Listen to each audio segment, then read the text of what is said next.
There, so much of the collapse in order has been fueled because leaders sought legitimacy not because of policies or programs, but by resorting to persecuting political opposition or demonizing other religious sects, by narrowing the public space to the mosque, where in too many places perversions of a great faith were tolerated.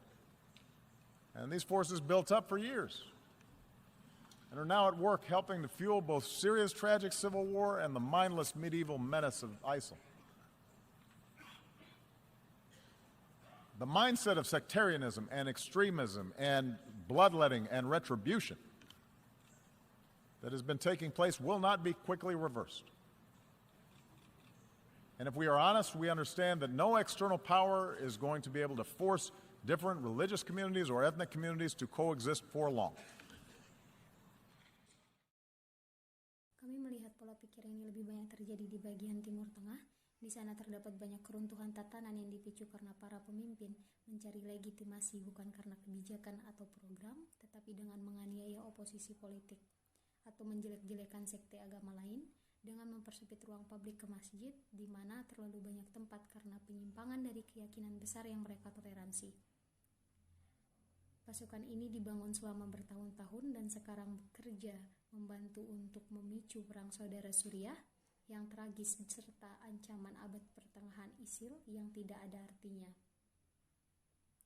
Pola pikir sektarianisme dan ekstremisme serta pertumpahan darah dan pembalasan dendam yang selama ini terjadi tidak akan cepat berakhir. Dan jika kita jujur, kita memahami bahwa tidak ada kekuatan eksternal yang mampu memaksa komunitas agama atau komunitas etnis yang berbeda untuk hidup berdampingan dalam kurun waktu yang lama.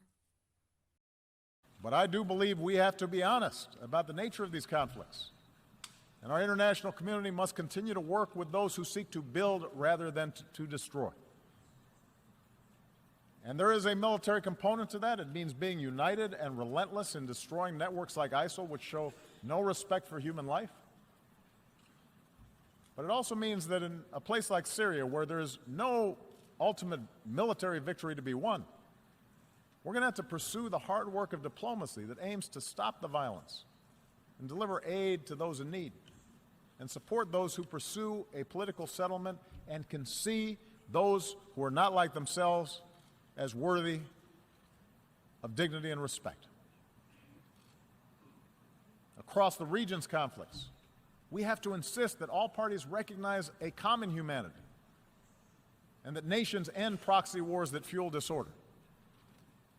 Because until basic questions are answered about how communities coexist, the embers of extremism will continue to burn, countless human beings will suffer, most of all in that region.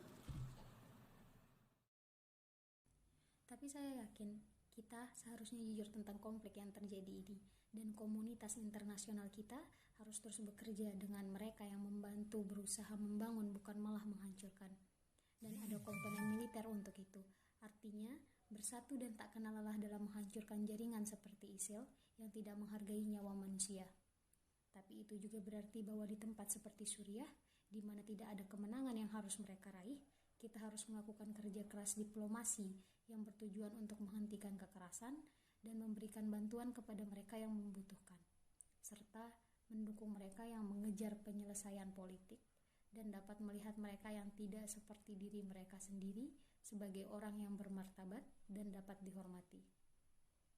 Di seluruh konflik kawasan, kita harus bersikeras bahwa semua pihak mengakui kemanusiaan yang sama dan bahwa negara-negara mengakhiri perang proksi yang memicu kekacauan. Karena sampai pertanyaan mendasar dijawab tentang bagaimana komunitas hidup berdampingan, bara ekstremisme akan terus menyala dan tak terhitung banyaknya manusia yang akan menderita, terutama di wilayah tersebut. Continue to be exported overseas. And the world is too small for us to simply be able to build a wall and prevent it from affecting our own societies. And what is true in the Middle East is true for all of us. Surely religious traditions can be honored and upheld while teaching young people science and math rather than intolerance. Surely we can sustain our unique traditions while giving women their full and rightful role in the politics and economics of a nation. Surely we can rally our nations to solidarity while recognizing equal treatment for all communities, whether it's a religious minority in Myanmar or an ethnic minority in Burundi or a racial minority right here in the United States. And surely Israelis and Palestinians will be better off if Palestinians reject incitement and recognize the legitimacy of Israel, but Israel recognizes that it cannot permanently occupy and settle Palestinian land. Tetapi ekstremisme akan terus diekspor ke luar negeri dan dunia ini terlalu kecil bagi kita untuk hanya bisa membangun tembok dan mencegahnya mempengaruhi masyarakat kita sendiri. Dan apa yang benar di Timur Tengah adalah benar bagi kita semua. Tentunya tradisi keagamaan dapat dihormati dan dijunjung tinggi saat mengajarkan sains dan matematika kepada generasi muda, bukan intoleransi. Tentunya kita juga dapat mempertahankan tradisi unik kita sambil memberi perempuan peran penuh dan syah mereka dalam politik dan ekonomi suatu bangsa. Kita juga dapat menggalang solidaritas bangsa sambil mengakui perlakuan yang sama untuk semua komunitas, apakah itu minoritas agama di Myanmar, atau etnis minoritas di Burundi, atau minoritas ras di sini dan di Amerika Serikat. Dan tentunya orang Israel dan Palestina akan lebih baik jika orang Palestina menolak hasutan dan mengakui legitimasi Israel, tetapi di lain sisi Israel juga harus mengakui bahwa mereka tidak dapat secara permanen menduduki dan menetap di tanah Palestina.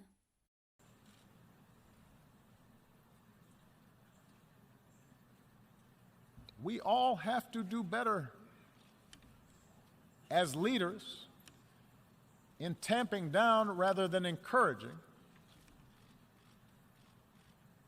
a notion of identity that leads us to diminish others. And this leads me to the fourth and final thing we need to do, and that is sustain our commitment to international cooperation rooted in the rights and responsibilities of nations. As President of the United States, I know that for most of human history, power has not been unipolar.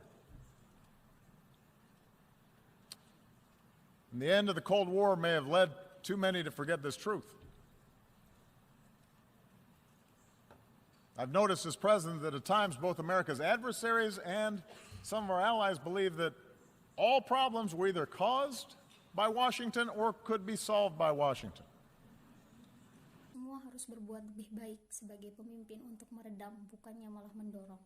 Dan ini membawa saya ke hal keempat atau terakhir yang perlu kita lakukan, yaitu mempertahankan komitmen kita terhadap kerjasama internasional yang berakar pada hak dan tanggung jawab bangsa-bangsa. Sebagai Presiden Amerika Serikat, saya tahu bahwa untuk sebagian besar sejarah manusia, kekuatan tidak bersifat unipolar. Berakhirnya Perang Dingin mungkin menyebabkan terlalu banyak orang melupakan kebenaran ini. Saya telah memperhatikan bahwa kadang-kadang baik musuh Amerika ataupun sekutu Amerika sendiri percaya bahwa semua masalah disebabkan oleh Washington dan bisa diselesaikan oleh Washington itu sendiri.